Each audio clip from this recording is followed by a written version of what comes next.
നമുക്ക് ഇന്നൊരു apple sauce റെഡിയാക്കിയാലോ.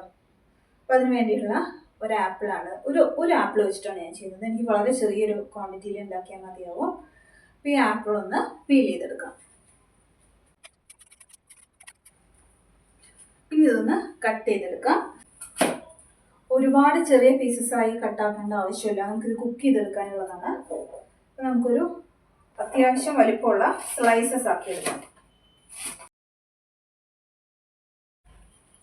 ഇപ്പോൾ ഇതാ ആപ്പിള് ചെറിയ പീസസ് ആയിട്ട് കട്ട് ചെയ്തെടുത്തിട്ടുണ്ട്. ഇനി നമുക്കിത് കുക്ക് ചെയ്യാനായിട്ടൊരു പാത്രം എടുക്കാം. അപ്പം ഞാനിവിടെ കെറ്റിലാണ് ചെയ്യുന്നത്. നിങ്ങൾ സോസ് പാനിൽ ഗ്യാസ് സ്റ്റോപ്പിൽ വെച്ച് ചെയ്താലും മതിയാവും. ഒരു എളുപ്പത്തിന് വേണ്ടി ചെയ്യുന്നതാണ്. അപ്പോൾ ഇതിലേക്ക് ഇട്ട് കൊടുക്കാം.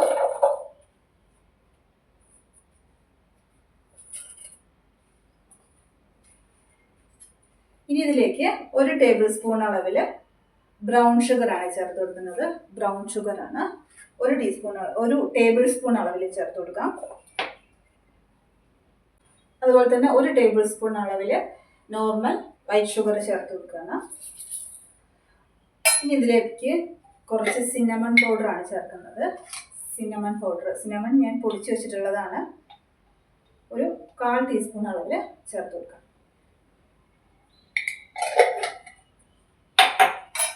ഒരു നുള്ള് ഉപ്പ് ചേർത്ത് കൊടുക്കാം. ഉപ്പ് ഒരുപാട് കൂടി പോയത് ഒരു പിഞ്ച് ചേർത്താൽ മതിയാവും. ഇനി നമുക്ക് ചെറിയൊരു പീസ് ലെമൺ, അതായത് ചെറിയൊരു പീസാണ് ചേർക്കുന്നത്. അതായത് ഒരു അത്യാവശ്യം വലുപ്പമുള്ള ലെമണാണ്. അതിൻ്റെ ഒരു 1/4 ഭാഗത്തിൻ്റെ പകുതി അത്ര എടുത്തിട്ടുള്ളൂ ചേർത്ത് കൊടുക്കാം. കാരണം ഒരുപാട് പുളിപ്പ് വേണ്ട. ആപ്പിളിന് ചെറിയൊരു പുളിപ്പ് രസം ഉണ്ടാവും. അപ്പം അതിന് ചെറിയൊരു പുളിപ്പൊന്ന് സെറ്റാക്കി കിട്ടാൻ വേണ്ടിയിട്ടാണ്. ഓക്കെ, അപ്പോൾ ലെമൺ ചേർക്കാം, പിഴിഞ്ഞ് ചേർക്കാം. കുരു വരാൻ പാടില്ല. ഇനി ഇതിലേക്ക് കുറച്ച് വെള്ളം കൂടെ ചേർത്ത് കൊടുക്കുക. ആവശ്യത്തിന് വെള്ളം എന്ന് വെച്ചിട്ടുണ്ടെങ്കിൽ ജസ്റ്റ് ഒന്ന് കുക്കായി കിട്ടാൻ വെള്ളം ഓവറായി ഒഴിക്കരുത്. അപ്പോൾ ഒരു 2 ടേബിൾ സ്പൂൺ അളവിൽ വെള്ളം അത്ര വേണ്ട. അപ്പോൾ ഇത്ര മതി. വെള്ളം ഒഴിക്കുമ്പോൾ കൂടി പോവാതെ ശ്രദ്ധിക്കുക. ഇനി നമുക്ക് കുക്ക് ചെയ്തെടുക്കാം. അടച്ചു വെച്ച് നന്നായിട്ടൊന്ന് വേവിച്ചെടുക്കാം.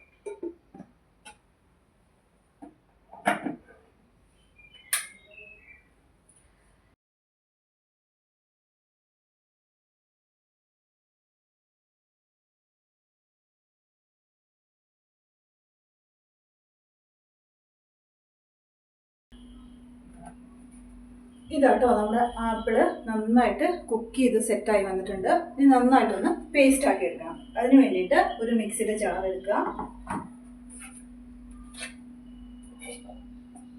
അതിലേക്ക് ഈ പീസസ് ഇട്ട് കൊടുക്കാം.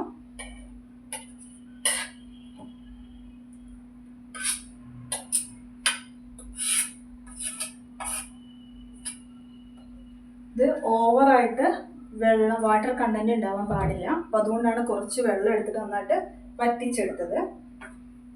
കണ്ടോ, അതിൽ വാട്ടർ കണ്ടന്റ് വളരെ കുറവാണ്. ഇനി ഇതിലേക്ക് കുറച്ച് വാനില എസൻസ് ചേർത്ത് കൊടുക്കാം. കുറച്ച് ഒഴിച്ചാൽ മതിയാവും. ഒരു 1/4 ടീസ്പൂൺ അളവിൽ വാനില എസൻസ് ചേർത്ത് കൊടുക്കാം. ഇനി ഇതൊന്ന് പേസ്റ്റ് ആക്കി എടുക്കാം.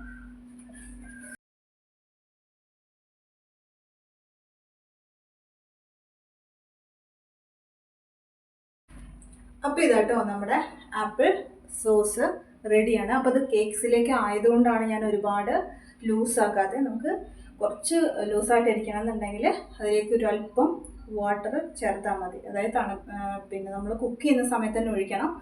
പിന്നീട് വെള്ളം ചേർത്ത് കഴിഞ്ഞാൽ ചിലപ്പോൾ കേടായി പോകും. അപ്പോൾ ഇതാണ് ആപ്പിൾ സോസ്. സാധാരണ എഗ്ലെസ് കേക്ക് ചെയ്യുന്ന സമയത്ത് നമ്മൾ കേടിന് പകരം യൂസ് ചെയ്യുന്ന ഏറ്റവും നല്ലൊരു കാര്യമാണിത്, എഗ്ലെസ് കേക്ക് ചെയ്യാനായിട്ട്.